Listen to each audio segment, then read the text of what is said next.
Hello everyone, welcome to a new video. আজকে class 11-এর rapid reader থেকে যে তোমাদের নাটকগুলো আছে, নাটকের গল্পগুলো, সেই নাটকের গল্পগুলো থেকে ম্যাকবেথটা আজ আমি ম্যাকবেথের বাংলা যে সামারিটা বলবো, যাতে করে তোমরা, আশা করছি তোমরা সবাই হয়তো ম্যাকবেথের গল্পটা জানো, কিন্তু একবার সামনেই যেহেতু তোমাদের ফার্স্ট সেমিস্টার পরীক্ষা, তাহলে আরেকবার রিভাইজ করে নিলে তোমাদের এমসিকিউ অ্যান্সার দিতে অনেকটাই সুবিধা হবে। আমি চেষ্টা করব, দেখো পুরোটা একদম খুবই পুঙ্খানুপুঙ্খভাবে ডিটেলসে বলা হয়তো ভিডিওর মধ্যে সম্ভব হবে না, তাও আমি চেষ্টা করব তোমাদের পরীক্ষার জন্য যেটা প্রয়োজন, যে অংশগুলো প্রয়োজন হবে সেগুলো আমি ডিসকাস করে দেবো, এবং তোমরা অবশ্যই পেন খাতা নিয়ে থাকবে, আমার ভিডিওটা শুনবে। আর এই ভিডিওতে দেখার কিছু নেই, জাস্ট আমি গল্পটা তোমাদেরকে বলবো, মূল পয়েন্ট আমি সেগুলোকে বলে দেবো, কোনগুলো থেকে কোশ্চেন আসতে পারে, কোন জিনিসগুলো মূল হাইলাইটস, সেগুলো কিন্তু তোমরা চাইলে নোট ডাউন করে রাখতে পারো, যাতে করে তোমাদের পরীক্ষায় এমসিকিউ করার ক্ষেত্রে সুবিধা হয়। ঠিক আছে, আমি চেষ্টা করব যতটা ডিটেলসে বলা সম্ভব আমি সেভাবে বলবো। একটা ভিডিওতে পুরোটা গল্পটা আলোচনা করা সম্ভব হবে না হয়তো, বা আমি দুটো কি তিনটে, সেটা ভিডিওর লেন্সটা অনেক বড় হয়ে যাবে একটা ভিডিওতে আলোচনা করতে গেলে। চেষ্টা করব যতটা প্রয়োজন তোমাদেরকে জানাতে। তোমরা খাতা পেন নিয়ে বসো রেডি হয়ে। আমার ভিডিওটা হয়তো পুরোটা গল্পটা দুটো কি তিনটে পার্টে আসবে, তোমরা পার্টগুলো দেখে নেবে। আমি এখন ফার্স্ট পার্ট শুরু করছি। যে জিনিসগুলো বলবো আশা করছি তোমরা পরীক্ষায় তার মধ্যে কোশ্চেন্স পেয়ে যাবে।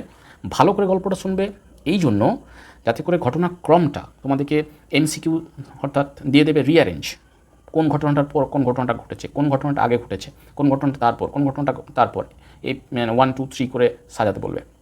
সেই জন্য খুব মন দিয়ে শুনবে। যদি তোমাদের ভালো লেগে থাকে, যদি ভালো লাগে আমার গল্পটা শুনে, মনে হয় যে না কাজে লাগবে চ্যানেলটার থেকে ভিডিওস পেলে, অবশ্যই সাবস্ক্রাইব করবে, বন্ধুদের মধ্যে শেয়ার করবে। ওকে, তাহলে আমরা গল্পটা শুরু করব। গল্পটা অ্যাকচুয়ালি যে ম্যাকবেথ নাটক, সেই ম্যাকবেথ নাটকটা হচ্ছে শেক্সপিয়ারের লেখা। ঠিক আছে, শেক্সপিয়ারের লেখা এই ম্যাকবেথ নাটকটা, কিন্তু এখানে আমরা ম্যাকবেথ নাটকটা নয়, তার স্টোরিটা পড়ব। ঠিক আছে, স্টোরিটা পড়ব, আমরা গল্পটা শুরু করা যাক। স্কটল্যান্ডের রাজা ছিলেন ডানকান। প্রথম লাইন থেকেই কোশ্চেন হবে। ঠিক আছে, এই যে ডানকান, কোথাকার রাজা বললাম? স্কটল্যান্ডের রাজা ছিলেন। সেই স্কটল্যান্ডের রাজার, ডানকানের একজন খুব সাহসী বীর সেনাপতি ছিলেন, যার নাম হচ্ছে ম্যাকবেথ। এই ম্যাকবেথ শুধুমাত্র রাজা ডানকানের সেনাপতি ছিলেন তাই নয়, তিনি ম্যাকবেথ ডানকানের নিকট আত্মীয়ও ছিল। ম্যাকবেথ ডানকানের নিকট আত্মীয়ও ছিল, মনে রাখবে। এগুলো থেকেই কোশ্চেন। ডানকান স্কটল্যান্ডের রাজা, ম্যাকবেথ স্কটল্যান্ডের রাজা ডানকানের সেনাপতি। শুধুমাত্র তার পরিচয় যে সে সেনাপতি ছিল ডানকানের তা নয়, তার সাথে সে ডানকানের নিকট আত্মীয় ছিল। এই ম্যাকবেথের আরেকটা উপাধি ছিল, সে ছিল থেন অফ গ্লেমিস। সে ছিল থেন অফ গ্লেমিস। তো ডানকানের এই সেনাপতি ম্যাকবেথ, এবং তার বিখ্যাত সে ছিল কী জন্য না, তার যুদ্ধে যে ভীষণ সাহসী, একটা কৌশলী, যুদ্ধে পটু একজন সেনাপতি হিসেবে ওটা স্কটল্যান্ডে তার এটা সুখ্যাতি ছিল। সেই ম্যাকবেথ রিসেন্টলি, সম্প্রতি, নরওয়ের সৈন্যদলের সাহায্যপ্রাপ্ত এক বিশাল বিদ্রোহী সেনাবাহিনীকে পরাস্ত করেছিল। এখানে 2-3টা কোশ্চেন।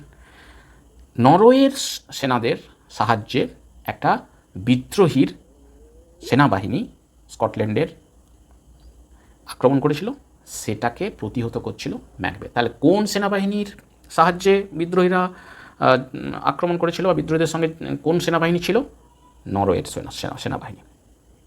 সেখানে ম্যাকবেথ এবং তার সাথে আরেকজন সেনাপতি, যার নাম ছিল ব্যাঙ্কো, সেই ম্যাকবেথ এবং ব্যাঙ্কো সেই নরওয়ের সেনাবাহিনীর দ্বারা সাহায্যপ্রাপ্ত বিদ্রোহীদের সৈন্যদলকে পরাজিত করে ফিরছিল।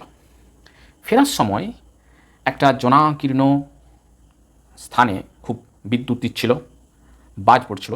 সে সময় আস্তে আস্তে ম্যাকবেথ আর ব্যাঙ্কো 3জন অদ্ভুত দর্শন, আনআর্থলি ক্রিয়েচার বা বাংলায় কী বলবো, অপার্থিব প্রাণী, অপার্থিব প্রাণীর থেকে সহজ হবে আনআর্থলি ক্রিয়েচার। সেই আনআর্থলি ক্রিয়েচারের তিনজনের সঙ্গে দেখা হয়। এই আনআর্থলি ক্রিয়েচারের যে তিনজনকার তাদের বৈশিষ্ট্য কী ছিল, ভেরি ইম্পর্ট্যান্ট, তাদের বৈশিষ্ট্য কী ছিল সেটা শোনো। তারা দেখতে মহিলাদের মতো, কিন্তু তাদের দাড়ি ছিল, মনে রাখবে, দেখতে স্ত্রী লোকের মতো, কিন্তু তাদের দাড়ি ছিল। তাদের গায়ের চামড়া ছিল শুকনো, খসখসে শুকনো, এবং পোশাক ছিল জঙ্গলিদের মতো, ওয়াইল্ড ক্রিয়েচার সেরকম দেখতে, এবং আনআর্থলি, তাদেরকে দেখে মনে হচ্ছিল অপার্থিব, এই জগতের যেন প্রাণী নয়। ঠিক আছে, এই তিনটা বৈশিষ্ট্য মনে রাখবে। তারা ছিল মহিলাদের মতো দেখতে, কিন্তু তাদের দাড়ি ছিল, তাদের চামড়া ছিল খসখসে শুষ্ক, এবং তারা জঙ্গলি পোশাক পরেছিল। এই তিনজন আনআর্থলি ক্রিয়েচার নাচছিল, গান করছিল যখন ম্যাকবেথ আর ব্যাঙ্কো ফিরছিল যুদ্ধে জয় করে।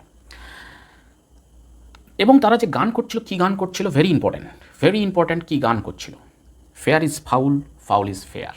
মনে রাখবে, বইয়ে তোমরা প্রথমেই পাবে fair is foul, foul is fair. মনে রাখবে তারা কী গান করছিল, fair is foul, foul is fair, however through the fog and filthy air. এই জিনিসটা মনে রাখবে, তোমরা বইয়ে আছে, তোমরা দেখে নেবে একবার। গান করতে করতে তারা প্রথমে ম্যাকবেথকে, তাদের তিনজনের মধ্যে যে ফার্স্ট, তাদের এই যে ড্রেস, এই যে অ্যাপিয়ারেন্স, সেটার জন্য তাদেরকে ডাইনি বলা হয়েছে বা উইচ বলা হয়েছে। তো ফার্স্ট উইচ ম্যাকবেথকে অ্যাড্রেস করে থেন অফ গ্লেমিস বলে। থেন অফ গ্লেমিস, ম্যাকবেথ আমি প্রথমে বলেছি সে থেন অফ গ্লেমিস ছিল, তাহলে সেটাতে বিস্মিত সে হয়েছিল যে তার নাম কী করে জানলো এরা, কিন্তু ততটাও বিস্মিত হয়নি, অতটাও অবাক হয়নি। কিন্তু ফার্স্ট উইচের পর সেকেন্ড উইচ ম্যাকবেথকে অ্যাড্রেস করে, ম্যাকবেথকে বলে থেন অফ কর্ডর। মনে রাখবে, দ্বিতীয় উইচ ম্যাকবেথকে বলেছিল থেন অফ কর্ডর। কোন উইচ ম্যাকবেথকে কী বলে অ্যাড্রেস করেছিল, ভেরি ইম্পর্টেন্ট।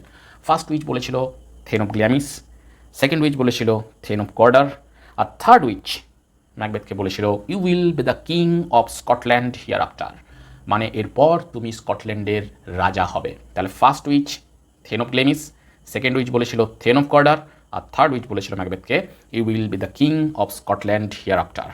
ঠিক আছে, তুমি এরপর স্কটল্যান্ডের রাজা হবে। ম্যাকবেথ কীভাবে, ফার্স্ট যে চিন্তা ম্যাকবেথের মাথায় আসে যে রাজার তো সন্তান আছে রাজার দুজন ছেলে আছে, তাহলে দুজন ছেলে, ফার্স্ট বড় ছেলের নাম হচ্ছে ম্যালকম, ছোটো ছেলের নাম হচ্ছে ডোনাল্ডবেন, সেগুলো পরে আসছে, আমি গল্পে আরও বলবো। তাহলে ম্যালকম এবং ডোনাল্ডবেন থাকা সত্ত্বেও তাহলে রাজার ছেলেরা রাজা হবে, তাহলে হঠাৎ করে ডাইনিরা তার নাম কেন বললো, সেটা ভাবছিল এবং হতবাক হয়ে গেছিলো শুনে।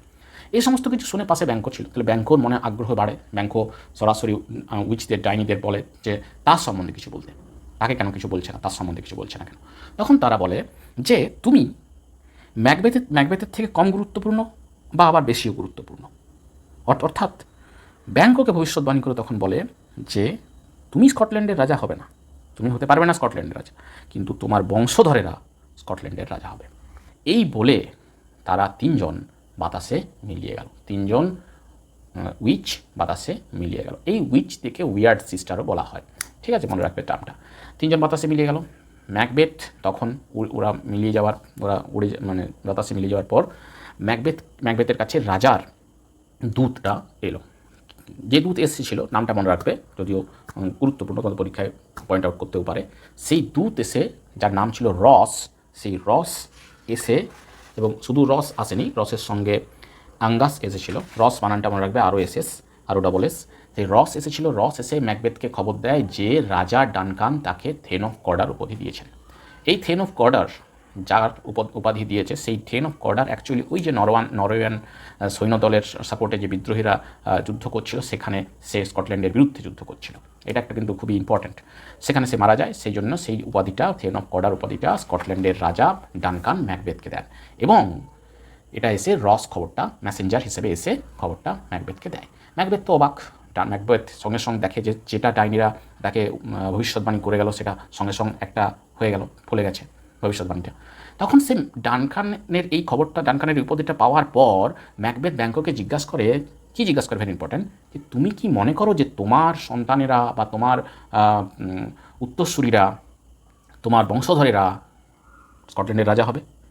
ম্যাকবেথ এই কোশ্চেনটা করেছিল, তার কারণটা হচ্ছে সে অ্যাকচুয়ালি নিজের ব্যাপারটা মানে তাকে যে বলেছে যে স্কটল্যান্ডের রাজা হবে সেটা যাচাই করার চেষ্টা করছিল অ্যাকচুয়ালি। তখন ব্যাংকো উত্তর দেয় যে শোনো, এরা ছোটোখাটো জিনিসে সত্যি কথা বলে, এইসব এরকম ক্রিয়েচাররা, যেই ওয়ার্ড সিস্টার্সরা বা এরকম ডাইনিরা, অ্যাকচুয়ালি তারা আমাদেরকে প্রভোগ করে বড় কিছু করার জন্য, আমাদেরকে বড় খারাপ কিছু করার উদ্দেশ্যে, আমাদের মনোযোগটা অন্যদিকে ডাইভার্ট করার জন্যে ছোটোখাটো জিনিস তারা সত্যি বলে থাকে। ম্যাকবেথ যাই হোক, ম্যাকবেথের মনে তো একটা মানে আশার আলো সে দেখতে পেয়েছে যে একটা সঙ্গে সঙ্গে সত্যি হয়ে গেছে একটা ভবিষ্যৎবাণী। তাহলে তার পরের ভবিষ্যৎবাণী যেটা আসল, সে জানতে চায় যে সে ডানকানের পরে স্কটল্যান্ডের রাজা হবে কিনা, সে সম্বন্ধে সে চিন্তা করতে থাকে। তারপর সে নিজের প্রাসাদে ফিরে যায়। সেই প্রাসাদে গিয়ে সে তার স্ত্রী লেডি ম্যাকবেথ, মনে রাখবে তার নাম, লেডি ম্যাকবেথকে সমস্ত কিছু জানায়, আর ডাইনিদের ব্যাপারে জানায়, ডাইনিদের ভবিষ্যৎবাণী সম্বন্ধে জানায়, এবং এটাও বলে যে তার একটা ভবিষ্যৎবাণী সঙ্গে সঙ্গেই সত্যি হয়ে গেছে। লেডি ম্যাকবেথ একজন ছিল ভীষণই অ্যাম্বিশাস, খুবই অ্যাম্বিশাস একজন মহিলা। ঠিক আছে, ভেরি ইম্পর্ট্যান্ট। লেডি ম্যাকবেথ কেমন মহিলা ছিল না, খুবই অ্যাম্বিশাস, খুবই উচ্চাকাঙ্ক্ষী, এবং সঙ্গে সঙ্গে সে কিন্তু এই প্ল্যানটা করে বসে যে তাহলে একমাত্র পথ যেটার দ্বারা ম্যাকবেথ রাজা হতে পারে সেটা হচ্ছে রাজা ডানকানকে সরিয়ে ফেলতে হবে, রাস্তার থেকে তাকে মেরে ফেলতে হবে। ইতিমধ্যে ম্যাকবেথের এই যে যুদ্ধে দারুণ পারফরম্যান্স, যুদ্ধে বীরত্বের সঙ্গে লড়াই করার জন্য রাজা ডানকান তার দুই ছেলে ম্যালকম, বড় ছেলে ম্যালকম এবং ছোটো ছেলে ডোনাল্ড বেনকে সঙ্গে করে, এবং তার সঙ্গে আরও অনেক ঘুষস্বামীদের আর অনেক কর্ডারদের, তার সঙ্গে চাকর বাকর সমস্ত কিছু নিয়ে ম্যাকবেথকে সম্মান জানানোর জন্য, তার এই বীরত্বের জন্যে ম্যাকবেথের প্রাসাদে আসে। ম্যাকবেথের প্রাসাদের নাম কি? ইনভারনেস। ম্যাকবেথের প্রাসাদের নাম ইনভারনেস। সেই ইনভারনেসে মনে রাখবে, ভেরি ইম্পর্টেন্ট, ম্যাকবেথের প্রাসাদের নাম ইনভারনেস। ইনভারনেসে আসে। ইনভারনেসটার একটা পাহাড়ের উপরে অবস্থিত, খুবই মনোরম দৃশ্য, সেখানে সুন্দর সুন্দর একটা সুস্থ সুন্দর পরিবেশ আছে, খুব সুন্দর সিনারি। সেখানে প্রাসাদে সোয়ালো, মার্লেটস এই সমস্ত পাখিরা সেখানে প্রাসাদে বাসা বেঁধে আছে, বিভিন্ন কারুকার্যে, বিভিন্ন যে বাইরের কারুকার্য আছে সেখানে প্রাসাদের দেওয়ালে, সেখানে মার্লেট, সোয়ালো, মনে রাখবে এগুলোর নাম, সোয়ালো, মার্লেট, এরা বাসা বেঁধে আছে। যাই হোক, সেখানে ডানকান এসেছে ইনভারনেসে, ম্যাকবেথকে সম্মান জানানোর জন্য তার বাড়িতে এসেছে, তার প্রাসাদে এসেছে। লেডি ম্যাকবেথ রাজা ডানকানের সঙ্গে খুব সুন্দর আচরণ করছে। কেন খুব সুন্দর আচরণ করছে এবং সুন্দর হাসি মুখে তাকে ওয়েলকাম করছে? বিকজ লেডি ম্যাকবেথ মানে অ্যাজ এ পার্সন সে এমনই, সে নিজের সমস্ত দুরভিসন্ধি, সমস্ত চক্রান্ত নিজের হাসির আড়ালে লুকিয়ে রেখেছে।